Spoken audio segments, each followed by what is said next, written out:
Theories proven can also be disproved. The scientific community has declared that there is settled science. Try to convince most scientific minds in the medical field to use fractal math and see how far that will get you. Evolutionists discuss how animals adapt to their environments. Now the common misconception is that evolution was the sole cause for our advancement as a species. It is a well-known fact that there are just as many holes in the theory of evolution as what there are in theology. If we based our thinking on the mindsets of most scientists, which have contributed to scientific progress throughout history, we would still believe that the planets within our solar system are all protected by invisible spheres. Our sun is in the center of the universe, and the Earth is flat. Scientists have constantly criticized anyone who has ever thought outside of the box, yet facts show that most discoveries are found accidentally. The scientific community is a closed society, filled with anonymity and exclusive by nature. For years, esoteric practices have been used to keep information quiet. This goes back to Aristotle, the Dark Ages, and into the Age of Enlightenment. Science first became public when the Royal Society was formed from old Hermetic groups. Eventually, the society developed into what we call science today. For a scientific paper to be approved within the scientific community today, it must be reviewed. These critics either accept or deny the research, anonymously and without ever being identified. Instead of calling Darwin's theory flawed, evolutionists say that it was incomplete or unfinished. The fact is, most of the theories today about evolution don't even come from Darwin. The majority of the research is only incorporated into Darwin's unfinished theory. Just as it was with other theories about the universe and solar system, the theory of evolution evolved. Intentional or not, lack of communication due to the secrecy within the scientific community has created this mistake. Instead of educating the public, false information only seems to come from science, stating that evolution is the fundamentals of natural science, when the fundamentals of natural science is physics, along with both optics and astronomy. This is the result of an ongoing war between physics and evolution, which concerns the age of the sun. Lord Kelvin made his predictions on the age of the sun and was wrong, and scientists today still brand him as a creationist. His estimates of the Earth's age was between 400 million and 20 million years. This number went against what the creationists estimated the Earth's age to be also. Throughout the 19th and 20th centuries, the debate over whether science really flourished during the Dark Ages arose. Pierre Duhem wrote a book in the 13th century called The History of Science, which fostered the idea that the Church contributed to the advancement of science. The only thing that can be seen resulting from these debates are issues concerning inductive reasoning. These debates were used to also attack creationists. Examples like Petrus Peregrinus de Maricourt show that science did flourish in the Dark Ages. He improved the astrolabe and invented free pivoting compass needles, with inductive reasoning and magnetism. These two things affected society in a major way, allowing us to travel both on water and on land much easier than before. Evolutionists also wish us to believe that humans have been on this planet for 85 million years. That we only began to evolve within less than 1% of that time. We just wandered the Earth aimlessly for 99% of our time on Earth, without learning how to farm the land, build structures, or even how to write. We finally found a home in Mesopotamia though, and went from being hunter-gatherers to farmers that settled in that region. The reasoning for why this took so long is due to the harsh environments that man faced. This of course does not take Egypt into account though. The environment of that region changed from wild forests into a harsh desert, and the Egyptians' culture flourished after these changes. This is not considered as a civilization either. Scientists classify this only as a culture. Civilization began when humans learned how to write, not when we learned to farm and build homes. My findings show that the first culture was the Jiahu in China, estimated at about 70,400 years ago. Pictographs were found on turtle shells and bones resemble modern script.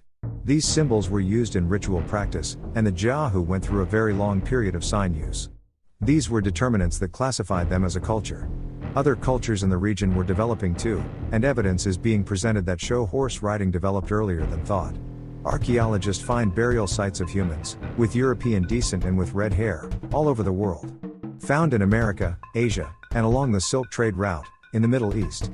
Even though science differentiates cultures from civilizations, in Mesopotamia, cultures existed long before any civilization. They were influenced by other areas of the world also, according to what evidence is now showing. Ancient pictographs and wall paintings are not signs of writing. Is it odd though that animals seem to have evolved faster than we humans have through selective breeding? Lord Kelvin claimed that the Earth was not old enough to allow evolution to evolve naturally as Darwin suggested. His book, Degrees, in chapter 24 was what he used as his argument. This though was discredited with educated guesses and assumptions.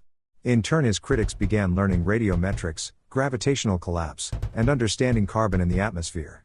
Even though they learned these things, they still could not discredit Kelvin's math, only bring it into controversy. Both Darwin and Kelvin were wrong, but they both contributed to the science we now know. Kelvin did not have the resources available to find out the facts that we now know, even though his math was good. It was eventually found too, that using gravitational collapse and radiometrics produced false evidence as well.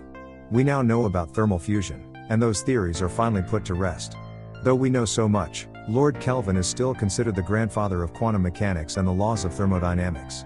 The scientific community seems to have moved away from scientific method to either priori or authority models instead. Most use these methods in order to overcome disagreements.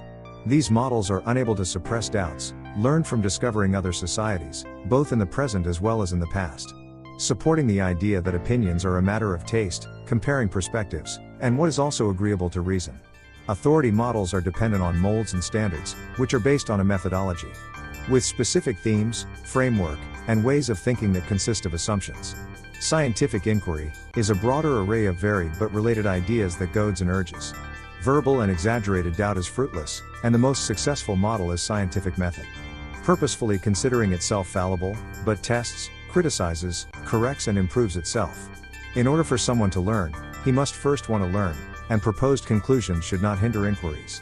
The idea that people do not truly search for truth, but the ability to subdue doubts, must be the starting point. Through struggle we submit to truth, for the sake of integrity. Scientists are usually required to archive scientific data, entailing detailed experimental procedures, raw data, statistical analysis and source code. This is used to help further research being done by scientists, as well as engineers, who have found new discoveries.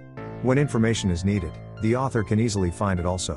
As technology has advanced, science has began to use more models that involve classification, probation, and sentential induction. Quick, easy experiments are now preferred over long observations, regulated by economics and time spent on research.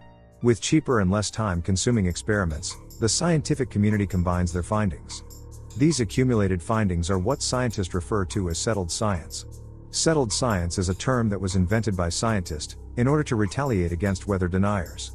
The whole idea of science is asking questions and inquiries, then answering those questions through experimentation.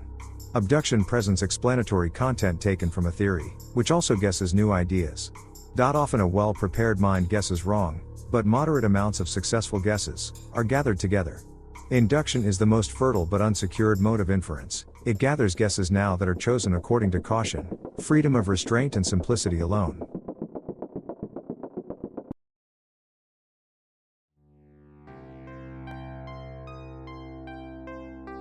Without shame, most people are cowards, filled with greed and vanity, always competing for resources, power and notoriety.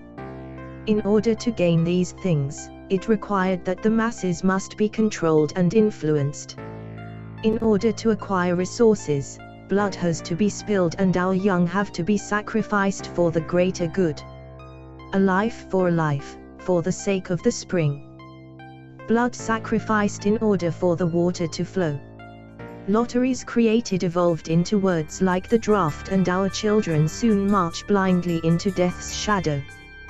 This was all done in the name of patriotism. Still, we are told that we must sacrifice our young for the sake of the many, and we do not take a moment to figure it out. We and the elites are not one and the same, we are segregated with two separate purposes and standards. The rich enjoy their wealth by manipulation, through standards and symbolism. While exiled in Babylon, the Jewish created their text, in order to retain their identity as God's chosen people. They were living with pagan barbarians, of course, weren't they? People who worshipped gods by laying in their own excrement, yet understood the moon's cycle by the 5th century BC. It is also a wonder how Babylonian ideology found its way into the Talmud and then eventually the Quran. We are placed in positions accordingly.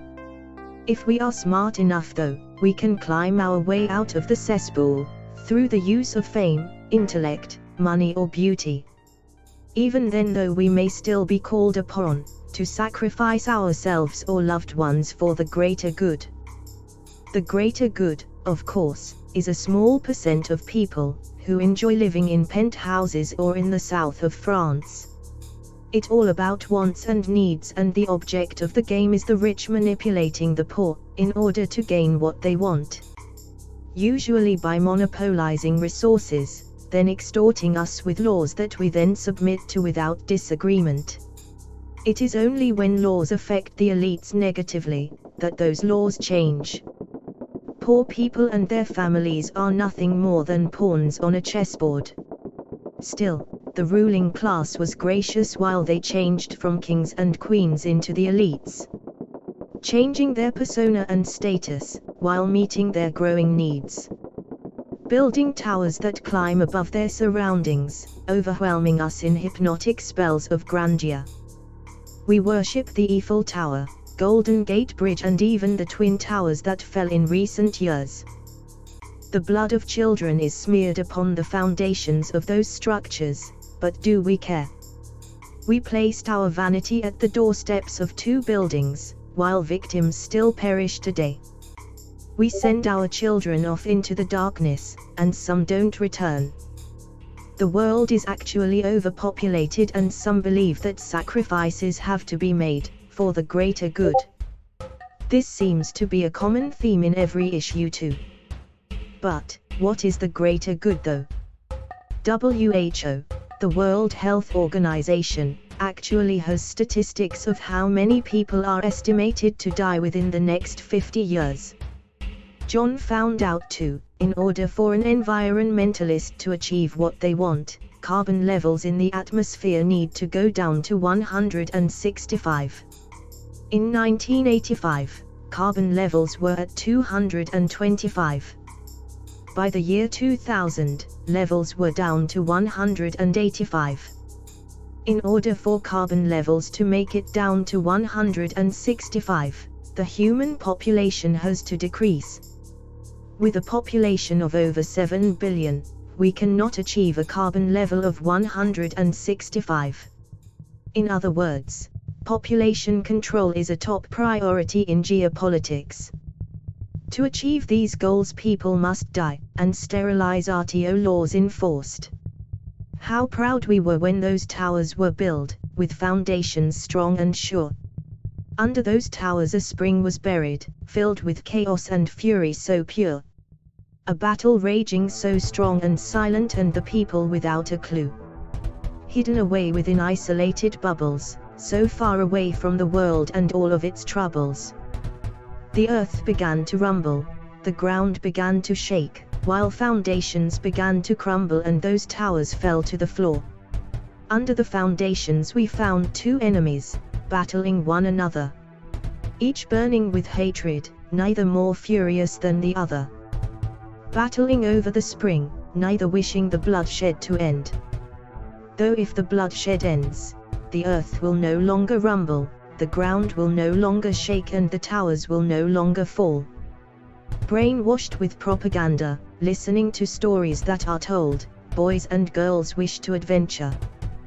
Glossy-eyed, young and wanting to shoot a gun, while playing with black powder. Searching for adventure, fortune and fame, they travel to far-off lands. Mystery and adventure is all they see, yet, the more that is seen the more they want and more will be revealed. So sail across to that faraway land, map the skies as they go. The young should create, not destroy, or be hypnotized and mesmerized either. Kids though will see what they only wish to see. When they go just over that hill, they will see what was once golden orchards. Pastures once filled with rose petals, now nothing but scorched land. Looking towards the horizon they will speak of way back when, remembering how it used to be. When grass grew green and we were truly free, while in the back of their minds lay all the shame. What they truly became, the day they decided what they had to become. The lies they fell for and the leaders they followed, who selected only the best of the stock. Those who decided who shall live and who shall die.